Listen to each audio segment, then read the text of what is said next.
नमस्कार. जनसेवा आयुर्वेदामध्ये आपलं सर्वांचं स्वागत आहे. आजार कोणताही असू द्या, एक वेळ जरूर भेटा.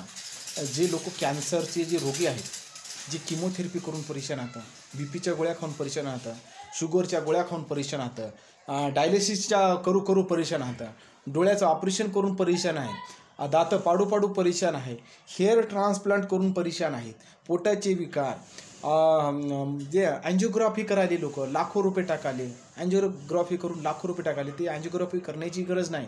लकवा बिमारी येणार नाही. टोंगळ्याचं म्हणा, बोन मॅरो म्हणा, काही बोन मॅरोचे प्रॉब्लेम चालू आहे, अशा इतर जे काही आजार चालू आहे ते एका नैसर्गिकप्रमाणे तुमचा आजार कसा बरा होईल याकडे लक्ष द्यायचं. मी बार तेच सांगाल, निसर्गाप्रमाणे जसा आजार झाला निसर्गाप्रमाणेच कमी व्हा. हे बाकीचे जे भौतिक साधनाद्वारे जे कमी कराले, भौतिक साधन म्हणजे काहीतरी ऑपरेशन करणे, काहीतरी लेन्स टाकणे, काहीतरी दाताला सोन्याचा दात बसवणे, काहीतरी चांदीचा दात बसवणे, किंवा हिप बोन मॅरोचा जे मी आंध्रामधला एक व्हिडिओ फाईल केसीआर म्हणून कोणाचा. तर असे वेगवेगळे ट्रान्सप्लांट कराले, वेगवेगळे रोग आहेत. कोणाला मूळव्याध आहे, ऑपरेशन कराले, पाईल्स आहे, ऑपरेशन कराले. हे आपल्याला रोखायचं आहे. हे सर्व आपल्याला रोखायचं आहे. त्याच्यामुळे निसर्गाप्रमाणे एक वेळेस या निसर्गाप्रमाणे इलाज पहा. 1-2 महिन्यामध्ये 3 महिने लक्षात येऊन जाते आपल्याला कसा पाहायला इलाज.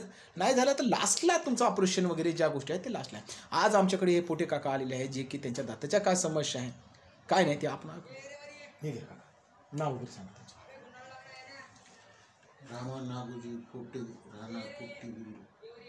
हां, आता इथं काय करता, काय पेशाने काय करतात? नोकरी आहे की काय आहे? हां, बरं, शाळेवर राहता. काका काय समस्या आहे ते सांगा बरं. हां, काय जे तुम्ही आता माझ्याकडे आले की नाही, एक हां, आणि दुसरं 2 हां, म्हणजे जेवण करते वेळेस जाऊ दे ना गेलं असं, आणि पाणी वगैरे थंड वगैरे लागल्यावर पाणी सकाळी बसणं आली कळते एका दिवशी बसली जराशी तर ते पुन्हा दुखायला सुरू झाली. यापूर्वी कुठेकडे विलाज करायला गेली होती का? माहीत नाही. हां, काय झालं मग? ते दिली काही नाही, ते दात घासायचे. हां, मग काय झालं?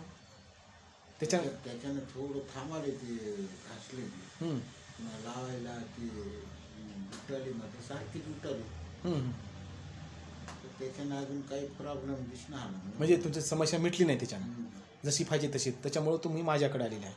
माझ्याकडे आली, पण माझा काय व्हिडिओ फाईल आहे तुम्हाला कोण सांगला असं माझ्याकडे यायला कोणी सांगितलं? ते काय तुमचे आयुर्वेदिक आहे म्हणून तिथं आहे ना बोर्ड आहे, पण असं म्हणजे यूट्यूबवर कोणी दाखवलं का व्हिडिओ आपला? कोणी 4 लोक सांगले का तुम्हाला? काय सांगितलं? फक्त तुम्ही डायरेक्टच इथं आले. तुम्ही डायरेक्ट पहिले पेशंट आहा म्हणून तुम्हाला विचारपूस करा की कोणी सांगलं नाही. आणि आता हे दुकान का, हे चाळ वगैरे, हे इथं दुकान, हे चाळ वगैरे, हे इकडला भाग, हे हाडाचा, इकडला हाडाचा भाग दुकान आहे. चटचट करायला आहे की नाही, खालून इथं करायला आहे की नाही. आणि काका दुसरीकडं डोकं वगैरे तुमचं, हां, त्याच्यानं पाणी पिले की वगैरे, थंड पाणी पिले की कळ बसायला आहे की नाही. अशा प्रकारे तुम्हाला रोग आहे समजा. धन्यवाद काका. ज्या थंडीमुळं ज्या लोकांना असे रोग वाढत आहे त्यांनी कृपया एक वेळेस या आमच्याकडं, जे की दात न पाडता, किंवा दात जरी पाडून बरं एका दाताचं पाडले आहो तुम्हाला, त्यानं एका दाताचं सोन्याचं टाकलं, मग डबल काय टाकणार नाही का? टाकणारच, डबल बी टाकणार, चौबल बी टाकणार. पण हे टाकणं बंद आपल्याला करण्यासाठी आपल्याकडे या लागते. आपलं निसर्गाप्रमाणे आपल्याकडे दवा आहे. 2च पर्याय, येस या नो.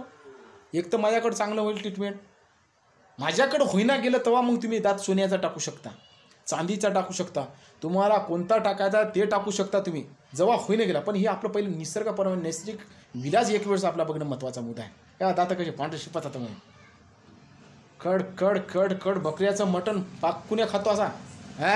खडा जरी आला भाताचा तरी माझ्या तोंडामधला खडा तुटते. असे माझे दात नंबर 1 मजबूत झाले. तोंडाचा वास येईना गेला, शुद्ध तोंड, असं तोंड घेतो तेव्हा एकदम आनंदित वाटते, प्रफुल्लित तोंड होते, वास येत नाही, घाणेरडेपणा तोंडातला लाळ ते सर्व मिटून जाते. एक वेळ जोपर्यंत येत नाही तोपर्यंत समजणार. व्हिडिओ पाहिल्याच्या नंतर एकापासून आणि ग्रुपला शेअर करा. इतकं बोलतो. धन्यवाद. जय हिंद, जय भारत, जय भीम, वंदे मातरम.